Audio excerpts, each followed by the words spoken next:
추수감사절을 하루 앞두고 뉴욕 증시는 상승 랠리를 이어갔습니다. 뉴욕 증시는 경제지표 호조와 전날 반영하지 못한 기업 실적이 증시에 반영되면서 상승 마감했습니다. 이날 다우지수는 또 사상 최고 종가를 경신했습니다. 다우지수는 전날보다 0.15% 상승한 16,097에 마감됐고 S&P 500 지수는 0.25%, 나스닥 지수는 0.67% 상승하며 거래를 마쳤습니다.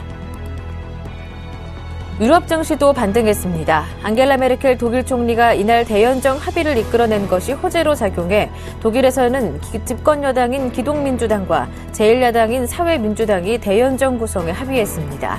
또한 미국 경제 지표가 호성적을 보인 것도 유럽 증시 반등에 영향을 미쳤습니다. 국가별로는 영국 증시가 0.29% 상승한 것을 비롯해 독일 증시와 프랑스 증시도 각각 0.66%, 0.36% 오르며 장을 마감했습니다. 미국의 소비자 심리가 지난달 미 연방정부의 부분 폐쇄에서 회복된 것으로 나타났습니다.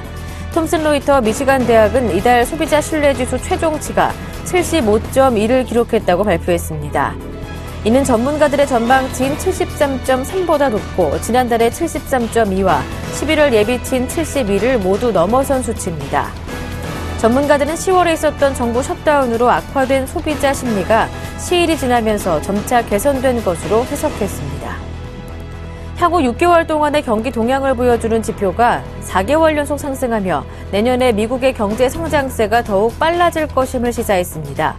미국의 비영리 경제 분석기관인 컨퍼런스 보드는 10월 경기 선행지수가 전월비 0.2% 상승한 97.5를 기록했다고 발표했습니다.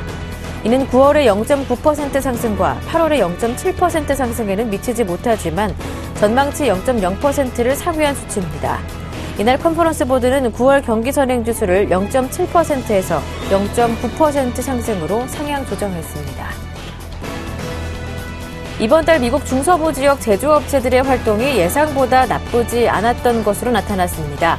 시카고 공급관리협회는 11월 시카고 구매관리자 지수가 전월에 65.9에서 하락한 63을 나타냈다고 발표했습니다.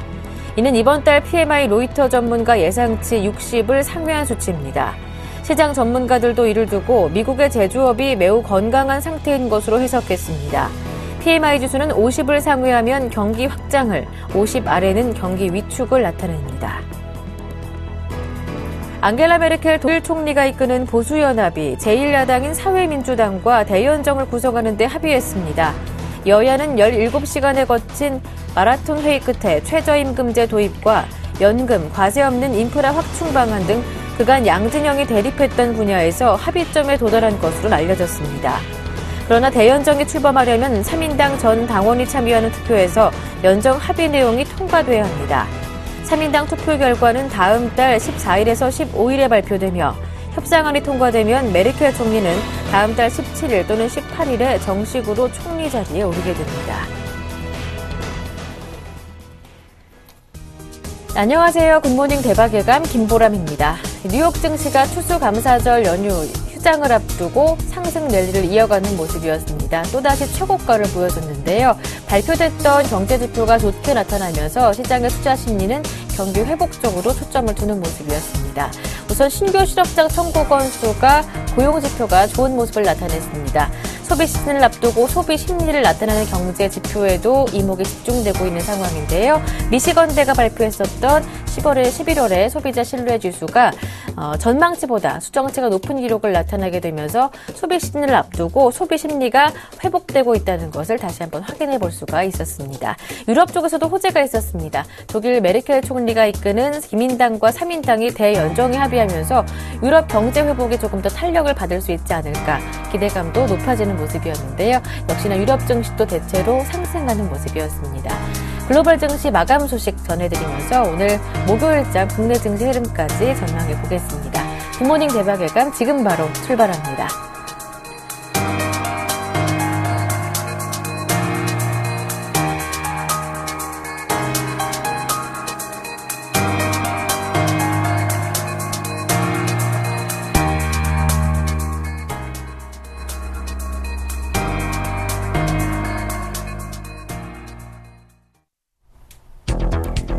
독일 메르켈 총리가 이끄는 기동민주당 사회당 연합이 3인당과 대연정 구성에 합의했습니다.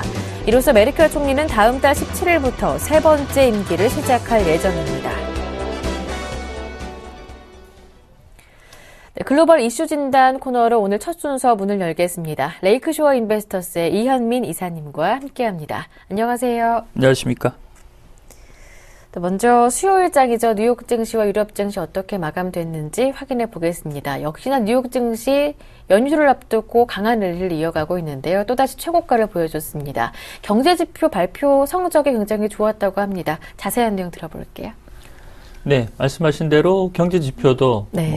예상보다 시장에서 평가는 좋게 발표가 됐고요. 오늘 3대 지수도 나스닥 지수가 가장 많이 오른 이런 부분이 특징이라고 보겠습니다. 오늘 땡스기빙, 이 추수감사절을 앞두고 있는 뉴욕 증시는 비교적 한산한 거래 속에 이 연말 소비 시즌 이런 부분의 기대감이 상당히 고취된 이런 분위기로 마감이 됐습니다. 오늘 다우지수는 0.15%가 상승한 16,097포인트로 마감이 됐고요. 나스닥은 0.67%가 올랐습니다. 4,044포인트. S&P 500 지수는 0.25%가 상승한 1,807포인트로 마감이 됐습니다. 오늘 경제지표 발표가 있었습니다. 먼저 시장에서 예상치를 웃돈 내용들을 보면 미국의 미시간대 톰슨 로이터 11월 소비자 심리지수 75.1로 발표가 됐습니다. 73.5 정도가 예상치였는데요. 이보다 상당히 좋은 수치가 나왔고요. 셧다운 여파가 있었지만 소비자들의 소비 행태에 큰 현재 악영향은 없는 것으로 볼 수가 있겠습니다. 또한 추수감사절 연휴를 앞두고 있는 가운데 주간 신규 실업수당 신청 건수가 이틀 먼저 발표가 됐습니다. 이번 주 실업수당 신청자 수는 31만 6천 건으로 2주 전 수치 32만 6천 건 대비 1,000명이 줄어든 수치로 나왔습니다. 이도 나쁜 수치는 아니라고 볼 수가 있겠고요. 또한 10월 경기 선행지수, 컨퍼런스 보드가 발표하는 경기 선행지수도 지난 9월 대비 0.2%가 오른 수치로 발표가 됐습니다. 이는 9월과 비슷할 것으로 예상했던 수치보다도 상당히 좋게 발표가 됐다라고 볼 수가 있겠고요. 다만 10월 내구재 주문은 전월 대비 2%가 내려가서 내구재 주문의 부진 양상은 10월에 여전히 이 연방정부 셧다운 여파로 기업들이 재고를 크게 늘리지 못한 이런 그 행태로 나타났다라고 볼 수가 있겠습니다. 오늘 기업 실적 발표는 휴렛패커드가 있었습니다. 3분기 실적이 매출과 순이익을 웃돈 수치가 나왔고요. 주가도 9.1% 오른 주가 27달러 36센트로 마감이 됐습니다. 휴렛패커드는 다우 종목에서 올해 탈락하는 등 아주 부진한 여파가 있었지만 이 새로 들어온 CEO인 맥 피트먼 CEO가 조정 노력이 어느 정도 일정 부분 성과를 거두고 있다라는 기자회견도 오늘 있었고요. 오늘 애플 주가가 올해 최고치를 경신을 했습니다. 2.4%가 오른 545달러 96센트에 마감이 됐는데요. 연말로 갈수록 5S, 아이폰 5S에 대한 수요 증가로 인해서 폭스콘의 생산량을 늘리겠다라고 발표한 것이 주가에도 좀 긍정적인 영향을 미쳤습니다. 오늘 유럽 증시도 상승세로 마감이 됐습니다. 오늘 유럽 증시는 두 가지 재료가 있었는데요. 하나는 독일의 기동민주당이 사회민주당과 연정 합의를 이끌었다는 소식이고요. 이탈리아의 베를루스코니가 상원 의원직을 박탈당한 투표 결과가 나왔습니다. 영국은 0.2%가 올랐고 독일의 닥스 지수는 0.66%가 상승을 했습니다. 프랑스의 깍그 지수는 0.36%가 올랐습니다. 오늘 이탈리아 MIB 지수, 스페인의 아이벡스 지수, 포르투갈의 PS20 지수 모두 상승세가 유지됐다는 점, 이런 점 상당히 긍정적이라고 보겠습니다. 미국 증시와 유럽 증시 마감 상황, 그 안에 있었던 내용들 모두 짚어봤습니다. 독일 이야기 먼저 해보겠습니다. 독일 메르켈 총리가 연정 합의 시한인 27일 3인당과의 대연정 합의에 도달하는 모습이었는데요. 이 소식부터 한번 다뤄볼게요. 그렇습니다. 총선에서 이제 승리한 지가 좀 됐는데요. 3인당과의 연정 그 합의 시한이 27일이었습니다. 어제 합의에 도달했고요. 그 그림이라든지 이런 부분이 현재 CNN과 CNBC 통해서 많이 그 박수치는 모습도 간간히 현재 나오고 있는 상태입니다.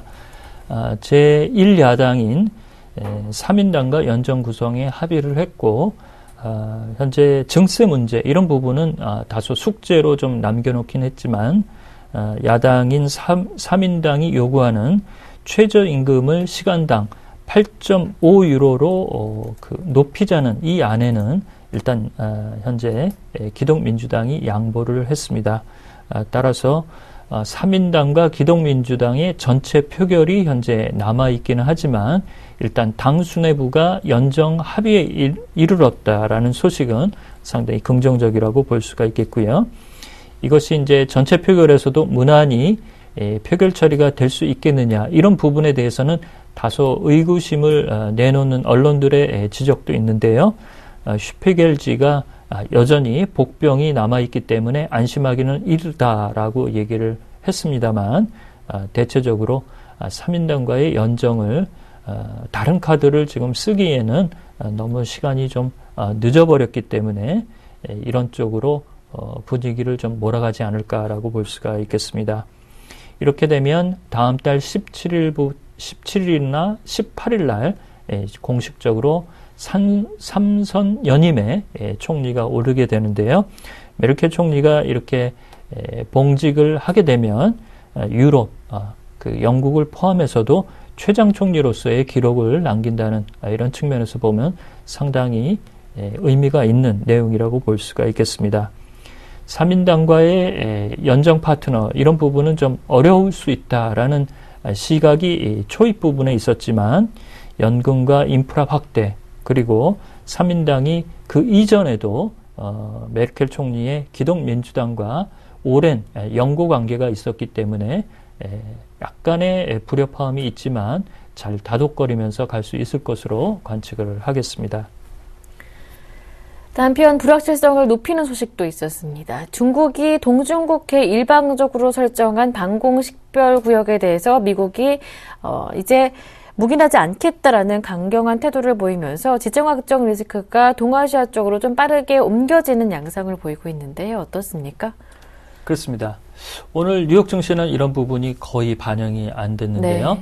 역시 이제 동아시아 리스크는 아시아 국가 쪽에서 이 그 지수라든지 시황의 내용들이 미국 증시로 영향세를 넓혀가는 이런 수순이라고 볼 수가 있겠습니다. 중국이 엊그제 동중국해의 방공식별구역을 자신의 의도대로 이제 발표를 했는데요. 이것이 이제 파장이 좀 커지고 있습니다. 이러면서 동아시아 금융시장에도 영향을 좀 미치지 않을까 이런 부분에 조금씩 조심스러운 리스크 부담이 나오고 있는 이런 상태라고 볼 수가 있겠습니다. 이란의 핵 협상이 6개월로 시한부로 타결이 됐고 시리아의 화학 무기 사용 이런 부분도 현재 유엔의 제재안을 따르고 있는 가운데서도 이렇게 이제 동아시아의 지정학적 리스크가 조금 올라간다라고 볼 수가 있겠는데요. 오늘 뉴욕 상품 시장에서 유가가 1.5%나 하락하는 등 중동 리스크가 크게 떨어지는 양상을 보였습니다. 그렇지만 일본의 니케이 지수는 최근에 상승세를 뒤로 하고 어제는 0.42%가 하락한 15,449엔으로 마감이 됐는데요. 어제 일본 엔화가 달러 대비 약세 기조가 다소 주춤해졌습니다. 이런 부분은 중국과의 현재 방공식별구역에 센카쿠 열도를 중국이 넣은 이런 상태로 남아있어서 안전자산 선호 심리로 엔화가 다소 약세 기조에서 주춤하는 양상이라고 볼 수가 있겠습니다. 이러자 미국과 일본의 현재 그 방공 협의, 방위 조약 이런 부분도 상당히 현재 숨가쁘게 움직이고 있는데요. 어제 미 전투기가 센카쿠 열도를 비행을 했습니다. 중국의 군사 대응은 없었는데요. 이 중국이 새로 내놓은 방공 시벌 구역은 센카쿠 열도를 중국의 영공으로 현재 표시가 되고 있는 상황입니다. 현재 오바마 대통령은 외교적인 해결을 강조하고 있지만 워낙 이 중국이 군사 대국화 움직임을 가져가는 시진핑 체제의 그 목소리가 크기 때문에 당분간 이것이 외교적인 논리로 잘 풀릴 수 있을지는 여전히 오리무중이라고 볼 수가 있겠습니다. 말씀해 주셨던 것처럼 일단은 금융시장에 미치는 영향은 무덤덤한 상황입니다. 하지만 이제 반영이 되는 수순으로 본다면 안전자산 선호 심리가 앞으로 조금 더 강화될 수 있을 것이다. 이렇게 보시는지요? 그렇습니다.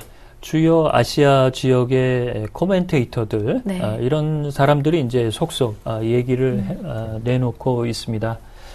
이것이 이제 오늘 아시아 시장에 어떤 영향을 미칠까는 오늘 니케이 지수를 좀 잘 봐야 될 것으로 보이는데요.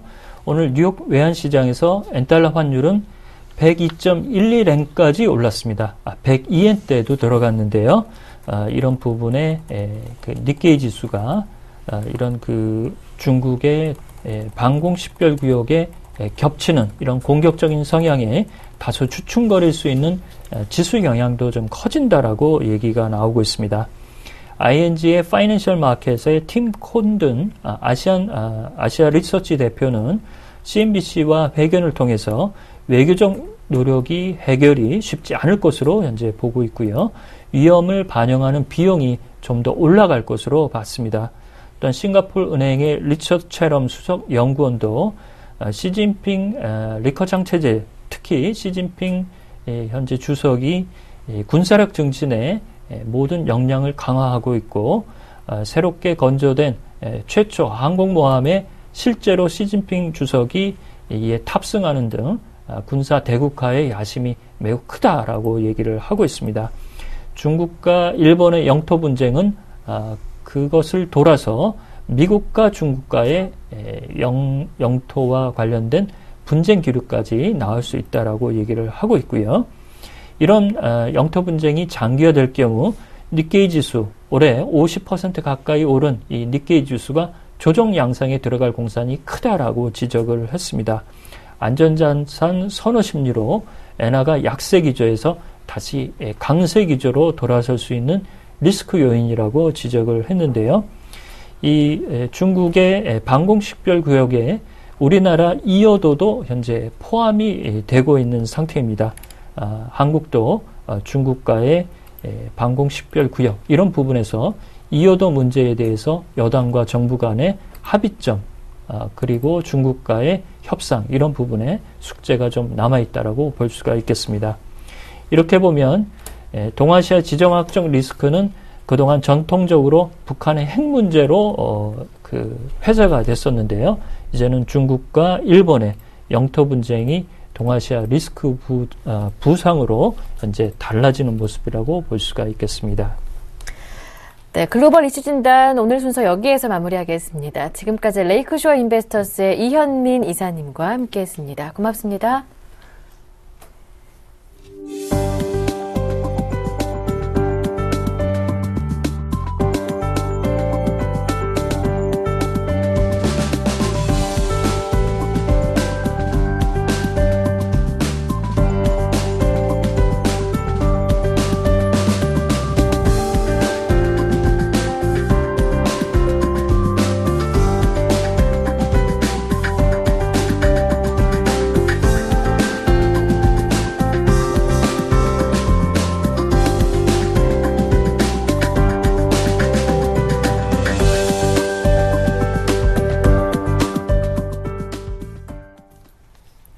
오늘장 전략 시간으로 이어가겠습니다. 매주 목요일은 외국인과 기관의 수급 동향을 살펴보면서 수급 특징주까지 알려드리는 시간 마련하고 있는데요. 이 시간은 와이즈인베스트의 심기원 대표님 모시고 함께 꾸려보겠습니다. 안녕하세요. 안녕하십니까. 일단 어제 엊그제 화요일 수요일장 막판 뒷심이 좀 발휘가 되는 모습이었습니다. 수요일장 어제는 2028포인트까지 2030선 가까이로 올라서는 모습이었는데요. 하지만 아직까지 수급이 양호하다라고 판단할 수는 없는 상황입니다. 외국인과 기관 어떤 종목을 사고 팔았는지 정리할 필요가 있겠는데요. 먼저 거래소 쪽부터 살펴볼까요? 네, 우선은 코스피 시장 같은 경우는 외국인 네이버에 대한 매수세가 가장 크게 들어오는 모습 보였습니다. 그 밖에 한국전력이라든가 삼성전자, 현대중공업, LG화학 쪽으로 매수세가 들어왔고, 반면에 순 매도한 종목 같은 경우에는 현대홈쇼핑, SK텔레콤, 현대모비스, 하나금융지주, STX조선해양 쪽으로 순 매도세 보였습니다. 기관 같은 경우는 한국전력에 대한 매수세가 강하게 들어왔고, 그 밖에 삼성전자, 한국가스공사, SK이노베이션, 현대홈쇼핑 쪽으로 순 매수, 반면에 대우조선해양, 네이버, 삼성엔지니어링, 현대중공업, 삼성 SDI 쪽으로 매도세 보이는데, 네이버 쪽으로는 외국인은 매수, 기관은 매도세 보이고 있습니다. 하지만 주가 상승세만 놓고 봤을 때 수급이 현재 시점 개선되고 있다는 측면, 다시 한번 라인 가입자 수가 급증했다는 소식이 이 네이버에 있어서는 수급에 긍정적인 요인으로 작용하는 모습 보였고, 전기가스 관련된 업종군 중심으로 해서는 기관의 매수세가 상당히 강하게 들어오고 있다는 거, 한국전력이라든가 한국가스공사, 역시나 가격 인상이라든가 연료비 연동제와 관련된 앞으로에 대한 실적 개선 기대감이 높아질 수 있는 이슈가 계속적으로 연말 혹은 내년도까지 나올 수 있다는 기대감 나오면서 기관의 수급을 이끌어주고 있는 모습 보였습니다. 또한 삼성 SDI에 대해서는 급락 이후에 주가에 대한 방향성에 대한 의견이 계속적으로 엇갈리고 있다라는 거, 2차 전지 관련된 부분에 있어서 관련된 종목군들, 중소형, 우리산업이라든가 이러한 종목군 쪽에서는 반등세도 나오고 있지만은 아직까지는 전기차 관련된 이슈가 시장에 다시 한번 주도 테마 역할을 하지 못하고 있기 때문에 삼성 SDI 같은 종목 쪽으로도 약간의 실망 매물, 그리고 전체적으로 약간은 좀 악성 매물이 나오고 있는 것이 아닌가라고 정리해 드리면서, 전체적으로 코스피 시장에 대한 수급적인 측면만 놓고 봤을 때 삼성전자에 대한 매수세가 들어온 것은 긍정적일 수 있겠지만은 여타 다른 업종 쪽으로 관심도가 높아졌다라는 거 엿볼 수 있었다라고 정리를 해드리도록 하겠습니다. 네.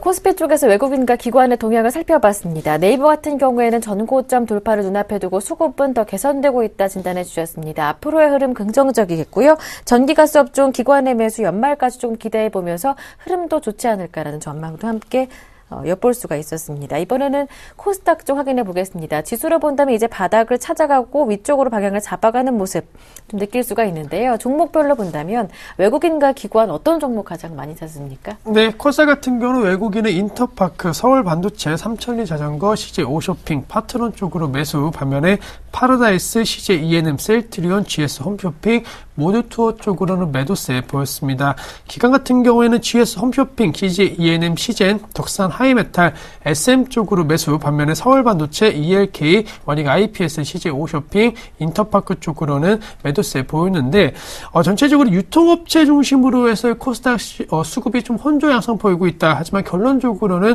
혼조 양상이지만 좀 긍정적인 작용이 지난 한 주 상당히 강하게 들어온 것이 아닌가라고 말씀드리는데, 우선은 CJ 오쇼핑에 대해서는 외국인 쪽에서 순 매수세 들어왔습니다. 또한 인터파크 쪽으로도 외국인 매수세가 가장 강하게 들어왔다라는 거, 온라인 쇼핑몰과 관련된 예매와 관련된 그러한 종목군들이 상당히 강세 흐름 보였고, CJ E&M 쪽으로는 약간은 외국인은 매도, 하지만 기관 같은 경우에는 매수해주면서 전체적으로 엔터 관련된 종목에 대한 수급이 상당히 좀 증가세를 보이고 있다라는 거, 엔화 약세에 대한 우려감 나올 수는 있겠지만은 지난번 엔화 약세 상당히 좀 강했을 때보다는 그런 우려감이 주가에 반영되는 측면은 상당히 미미해졌고, 무엇보다도 하반기 실적 대폭 개선 기대감이 높아지면서 모바일 게임과 엔터 관련된 종목군들은 낙폭과대에 따른 반등 강도 및 그리고 테마 및 섹터 순환매에 따라 갖고 빠른 상승 흐름 보이고 있다는 거 기억을 하자라고 정리해 드릴 수가 있겠고, 서울반도체에 대해서는 아직까지 수급에 대한 엇갈림 영상이 계속적으로 나오고 있기 때문에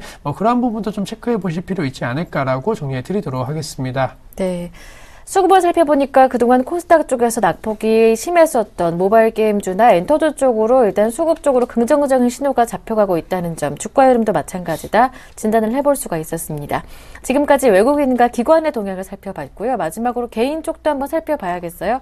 코스닥, 코스피에서 어떤 종목 많이 샀습니까? 네, 우선은 개인 같은 경우는 코스피, 대우조선해양, 삼성 SDI, 삼성 엔지니어링, SK텔레콤, 기아차 쪽으로 매수, 그리고 코스닥 같은 경우는 서울반도체, ELK, 셀트리온, 모두투어, KG 이니시스 쪽으로 매수세 보였습니다. 업종 대표주 중심에 대한 매수는 지속적으로 개인들이 하고 있다라는 거, 그리고 건설 관련된 대형주들, 아무래도 뭐 이러한 관련된 호재성 재료라든가 또 대림산업 같은 종목군들에 대한 수준 모멘텀 나오면서 대장주 역할을 해줄 수 있는 삼성 엔지니어링 쪽으로 관심을 지속하고 있는 것이 아닌가라고 정리해 드릴 수가 있겠고, 대우 조선해양 쪽으로 매수세가 좀 강하게 들어왔다라는 거, 조선업종 관련된 부분, 뭐 유럽 경기가 회복을 보이고 있다라는 얘기가 좀 나오고 있고, 내년도 전체적으로 글로벌 증시 및 경제 성장률과 관련된 부분이 유럽 쪽으로 좀 긍정적으로 나오고 있기 때문에 그러한 수혜를 받을 수 있는 이 조선업종 쪽으로 개인들이 지속적인 관심을 갖고 있다라는 거, 그리고 코스닥 같은 경우는 결제 관련된 종목이라든가 뭐 여행 관련된 종목군들 최근에 시장에서 좀 시장 대비 강세 흐름 혹은 내년도에 대한 4분기에 대한 실적 기대치가 높은 종목 쪽으로 매수를 하고 있기 때문에 전체적으로 매수하는 종목 같은 경우는 상당히 좀 우량주 혹은 실적 개선주 중심으로 해서 매수를 잘하고 있는 것이 지금의 개인들의 매매 패턴이다라고 정리를 해드리도록 하겠습니다.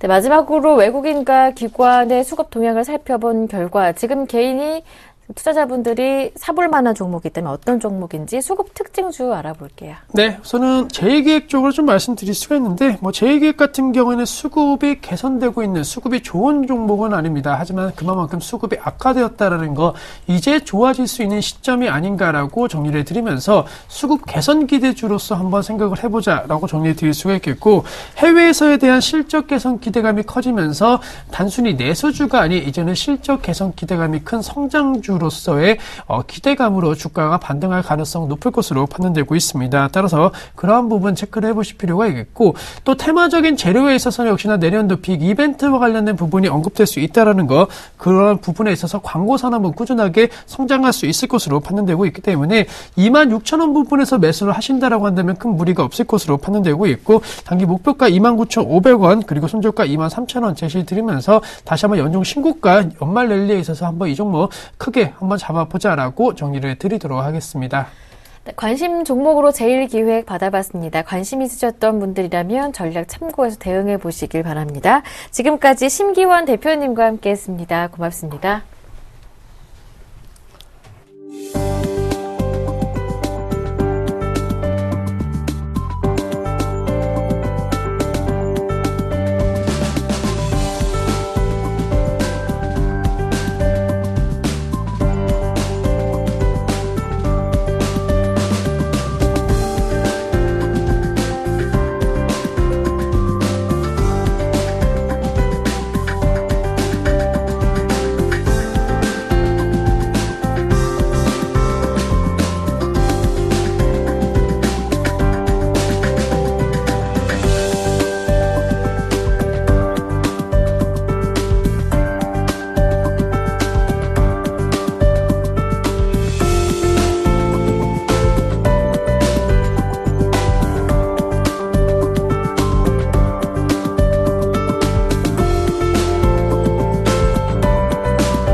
네, 반갑습니다. 이상로의 증시 미스터리입니다.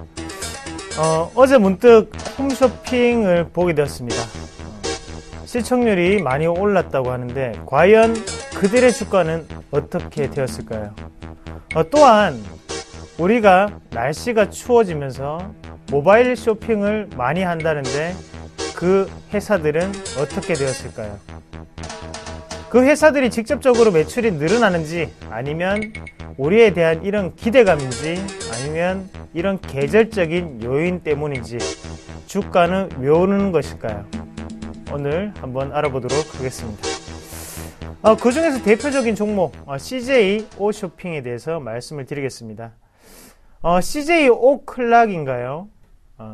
어느 정도의 인기를 최근 들어서 많이 얻고 있는 모바일 앱이라고 하는데 쇼핑 매출 자체가 급증하는 모습을 나타내고 있는 형국이라고 합니다. 날씨가 추워진 것도 있었고요. 그리고 어제 서울에서는 눈이 왔습니다. 눈이 오면서 더욱더 안에 어느 정도 쇼핑 자체를 즐기려는 인구가 상당히 많아졌다는 거죠. 백화점은 한산해지고 거기에 대해서 홈쇼핑, 그 중에서도 CJ 홈쇼핑은 점점 점유율을 넓혀가고 있는 상황이다라는 것은 기정사실화되었다. 그렇게 먼저 보시면 좋을 것 같고요.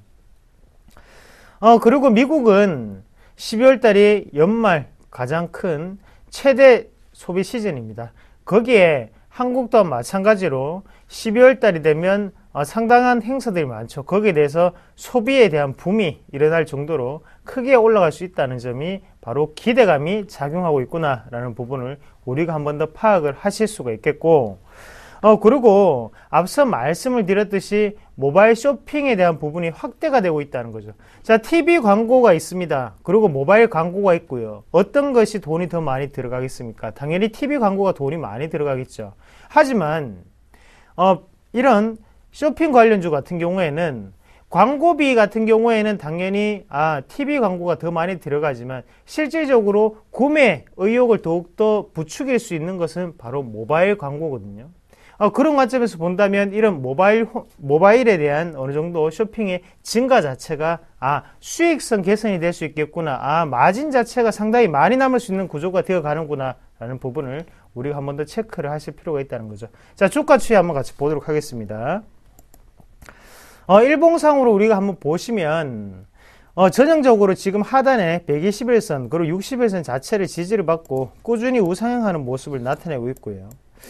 그래서 2012년 8월 달을 어느 정도 확보를 하고 난 다음에 지금까지 추가적으로 꾸준히 올라오는 모습이었고, 현재 가격이 38만 9,900원까지 고가가 펼쳐졌습니다. 이때 대비해서 저희 거의 지금 100% 가까이 올랐다, 그렇게 말씀을 드릴 수가 있겠는데, 매출조차 어떻게 변하고 있는지 한번 같이 보도록 하겠습니다. 일단은 세 가지 회사, 바로 현대홈쇼핑, 그리고 GS홈쇼핑, CJ홈쇼핑에 대한 어느 정도 모바일에 대한 취급이 어떻게 변하고 있는지 한번 같이 보실 필요가 있겠는데요. 맨 오른쪽의 막대 그래프가 바로 CJ홈쇼핑이고요. 그리고 중간 막대 그래프가 GS홈쇼핑, 그리고 왼쪽에 진한 막대 그래프가 바로 현대홈쇼핑입니다. 2011년, 2012년까지만 하더라도 그렇게 크게 올라오는 모습은 보이지 않았고, 하지만 점점 기하급수적으로 그리고 급증하는 모습이 나타나는 게 바로 이 모바일 홈쇼핑 시장이다 라고 보시는 게 좋을 것 같습니다.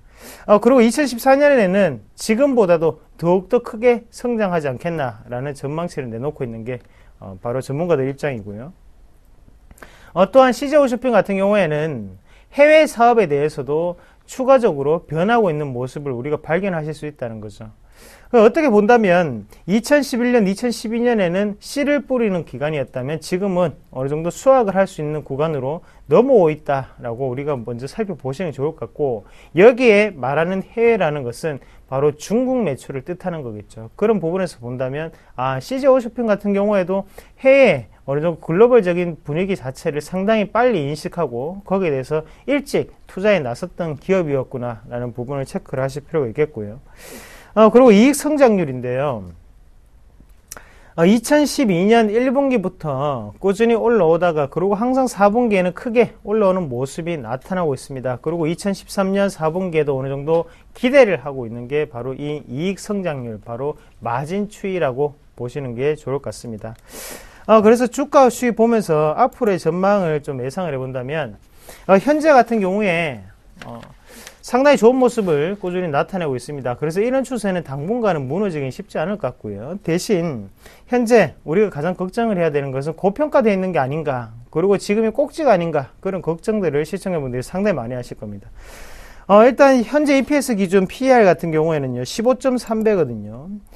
그러면 실질적으로 지금 쇼핑주 자체가 15.3배라는 것은 상당히 저평가가 되어 있다. 그러니까 조금 더 보시는 게 좋을 것 같아요. 그리고 지금 CJ홈쇼핑 같은 경우에는 주식수를 보시더라도 620만 주입니다. 주식수가 상당히 유통 물량이 적다는 거가 되길 수 있겠고요. 거기에 대해서 38만 5,700원, 비싸서 못 사겠다라고 생각을 하시는 분들도 계실 건데, 1,000원짜리 3,000주를 사는 거나 아니면 지금 CJ 홈쇼핑 한 주를 사는 건 똑같다는 거죠. 어차피 수익률이 5%가 올라간다면 똑같이 5%입니다. 그 부분을 다시 한 번 더 이해를 하시길 바라겠고요. 주가 추이 한번 보면서 말씀을 좀 드린다면, 앞서서 말씀을 드렸듯이 하단에 있는 이 121선이 가장 중요한 밴드입니다. 지금 121선을 다시 한 번 더 밟고 난 다음에 추가적인 급등 차트로 변하고 있는 상황이고, 이런 차트 쉽게 따라잡지 못합니다. 그거 알기 때문에 하단에서 우리가 어느 정도는 61선 자체의 이격을 보면서 접근하시는 게 좋지 않겠나, 그렇게 좀 말씀을 드릴게요. 그래서 어차피 주가는 눌림목이라는 타이밍이 존재하고요. 그리고 언제 사느냐가 가장 중요합니다. 그러면 단기적으로 우리가 35만원에서 36만원 사이에 어느 정도 눌리는 모습을 봤을 때 그때 한 번쯤 도전해보는 종목군이 되면 어떻겠나라는 생각이 드는 CJ 홈쇼핑이었습니다. 추세적인 부분 내년까지도 충분히 성장 가능하고요. 대신 가격적인 부분 제가 말씀드렸던 34만원에서 35만원 그 사이의 가격대로 공략을 하신다면 그 마음고생도 덜 하시고 충분히 수익을 낼 수 있지 않을까, 그렇게 말씀을 좀 드리도록 하겠습니다. 예, 금일도 오늘도 수고 많이 하시고요. 그리고 오늘도 3시 35분에 다시 뵙도록 하겠습니다. 고맙습니다.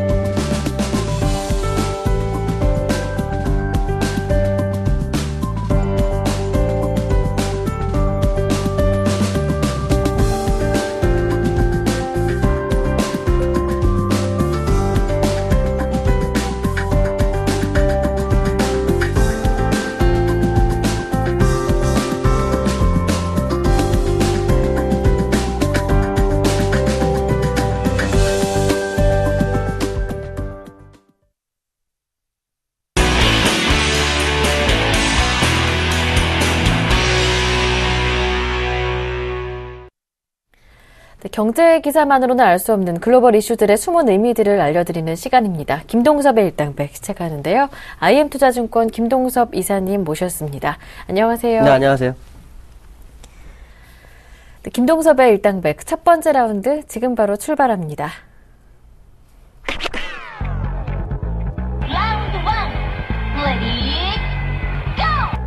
투자은행 골드만삭스가 내년 투자 유망 시장으로 일본과 유럽 증시를 꼽았습니다.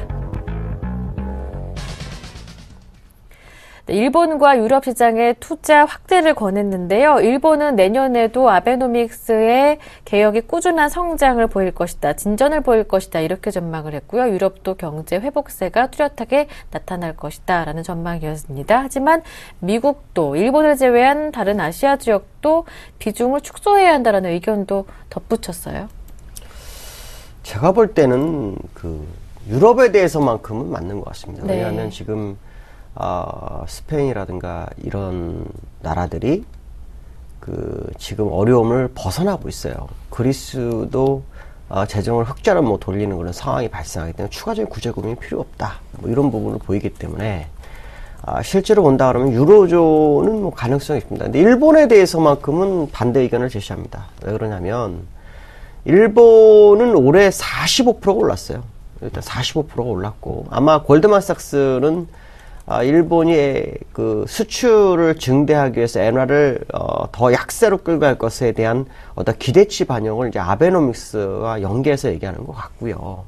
왜냐하면 일본 같은 경우에는 지금 무역수지 적자가 작년 10월 기준으로 올해 적자가 96%가 들었어요. 그러니까 적자 보면 어마어마하죠. 그러니까 이 상황을 이제 엔화 약세로, 아베노믹스를 통한 엔화 약세를 통해서 극복할 수 있다라는 생각을 하고, 그것은 결국 양적 완화를 계속 유지할 거기 때문에 일본 시장이 낫다라고 하는데, 제가 볼 때는 일본 시장보다는 차라리 우리나라 시장이 훨씬 낫죠. 왜냐하면 우리나라는 경상수지 흑자 국면에서 상당기가 올해가 진행되고 있고, 일본은 경상수지 적자가 상당 기간 오래되고 있다라는 거죠. 이 모습을 본다 그러면 투자처가 어디가 더 좋겠냐라고 본다면 사실 우리나라를 비중 확대로 가는 게 맞습니다. 지금 어떤 이유에 의해서 골드만삭스가 갑자기 의견에 대해서 약간 차이점을 두는지 모르겠지만, 제가 보는 견해로나 객관적 상황으로 봤을 때는 우리나라 투자가 더 훨씬 낫고요. 그 다음에 미국은 여전히 랠리가 남아 있습니다. 지금 시장에서는 훈풍이 아닌 열풍이다, 난리다 라고 하겠지만 시장에 현금을 들고 있는 사람이 너무 많습니다. 그 현금이 시장으로 다시 몰리는 시점이 오게 돼 있는데요. 그러한 것들을 나타내는 것이 이제 ECB에서도 지준금리를 마이너스로 가져가려고 하고 있고, 미국도 FRB에서 FOMC 회의를 통해서 2조 4천억 달러가 있는 지준금리를 낮춰서 마이너스로 끌어가서 이 돈을 시장에다가 나가게 하려는 그런 모습을 보이고 있습니다. 이런 모습을 본다면은 미국이 상승에서 제외된다는 것 자체가 말이 안 된다. 특히 미국이 버블이 나려면 다우는 신고가를 갱신하고 있지만, 역사상 신고가를 갱신하고 있지만, 나스닥은 13년 전에 5,300포인트였습니다. 지금부터 28%가 더 올라가야만, 물론 나스닥이 4,000포인트를 넘어서 많이 올랐다 하겠지만, 과거의 닷컴 버블의 그 모습이 지금 나왔느냐? 그렇지 않다는 거죠. 닷컴 시대의 기업들 중에 살아남은 기업들만 지금 살아남았기 때문에 재평가하는 모습이 나와야 한다. 그렇다면 나스닥이 과거 5,300을 넘어야 버블이라고 판단했을 경우에 미국 장은 아직도 어마어마한 상승이 남았다라고 판단을 해야 될 것 같고요. 일본은 아마도 힘들다가 살아나는 모습 때문에 비중 확대를 얘기하는 것 같고요. 상대적 비교를 한다 그러면 우리나라가 훨씬 더 유리한 투자처가 될 확률을 열어두고 보시는 게 더 좋겠다라고 말씀드릴 수 있을 것 같습니다. 네, 골드만삭스의 주장은 이랬죠. 일본과 유럽의 투자 확대를 권했었고, 미국과 일본을 제외한 아시아 지역은 비중 축소 의견이었는데, 여기에서 맞는 거는 유럽에 대한 투자 확대 의견뿐이다 말씀해 주시면서, 일본은 아직도 갈 길이 먼 상황이고, 상대적으로 본다면 여전히 한국이 더 매력적인 시장이다라고 말씀해 주셨습니다. 불과 일주일 전만 해도 골드만삭스 한국 증시에 대한 투자 비중 확대 주장했었죠. 첫 번째 라운드였고요. 이어서 두 번째 라운드 출발합니다.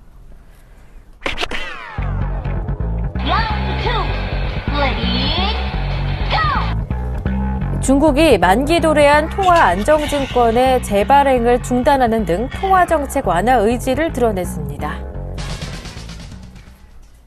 시중에 풀린 유동성을 흡수하지 않겠다라는 의지로 보입니다. 일단 연말을 앞두고 자금 수요가 몰릴 것을 대비하는 것으로 분석된다라는 의견이 나오고 있는데요.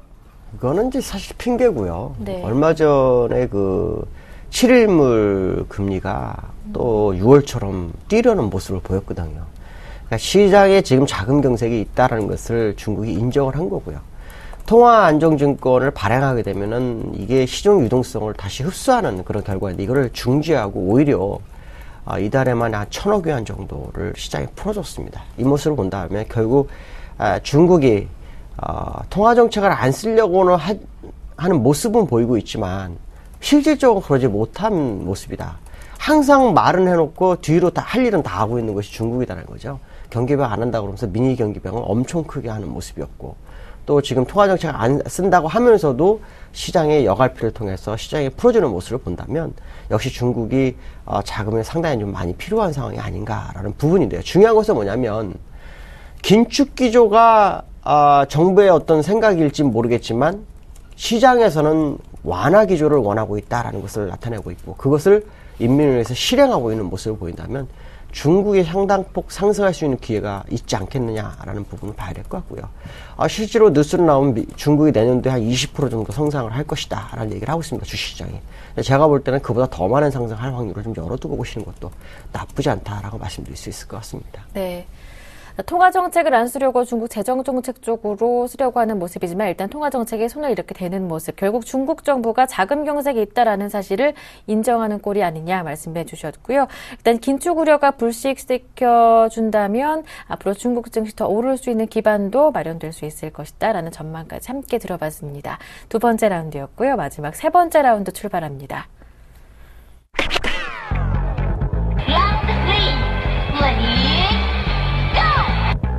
BOJ 내부에서 2년 안에 물가상승률 2% 달성이라는 목표를 실현할 수 있을지 불투명하다는 비관론이 확산되고 있습니다. 네, 속속 나오고 있는 BOJ 내부 위원들의 발언들을 살펴보니까 내부에서도 일본 물가 목표 달성은 어렵다라는 시각이 나오고 있습니다. 골드만삭스 앞에서 막 네. 정반대. 도대체 이 얘기가 안 맞죠. 예. 일본 내에서 걱정하는 것은 수출의 부진입니다. 사실 수입이 너무 많다 보니까 수입 많은 게 사실 일본 대지진이 터지면서 원자력 발전소가 다 무너졌고, 그렇기 때문에 이제 에너지 수요를 외부에서 이제 수입을 통해서 진행하다 보니까 수출이 늘어도 이게 그 수입으로 적자가 나는 그런 상황이 계속 발생하고 있거든요. 그러니까 사실은 다시 어떤 에너지에 대한 것에 대한 어떤 기본적인 것을 마련하지 못한다면은 일본은 계속 이 상태를 유지할 수밖에 없다는 거죠. 그래서 아마도 의도적으로 엔화 약세를 계속 유지하는 상황. 그것이 이제 우리나라에는 약간 피곤해질 수 있는 부분이 되는 것은 사실입니다. 일본 같은 경우에는 수출이 증가를 하더라도 기업이 더 이익을 못 내게 되면 이게 어떻게 되냐면 임금을 인상시켜 줄 수 없는 부분이 생기죠. 임금을 인상시켜 주지 못하면 소비가 진작에 안 됩니다. 그렇게 되면 내년도에 일본이 소비세 인상을 3%로 돼서 8% 하고 2015년도에는 10%로 늘리겠다고 했는데 이게 가능하겠냐라는 거죠. 왜냐하면 수입은 한정되는데 소비세를 늘린다면 일본 국민들이 돈을 잘 안 써요.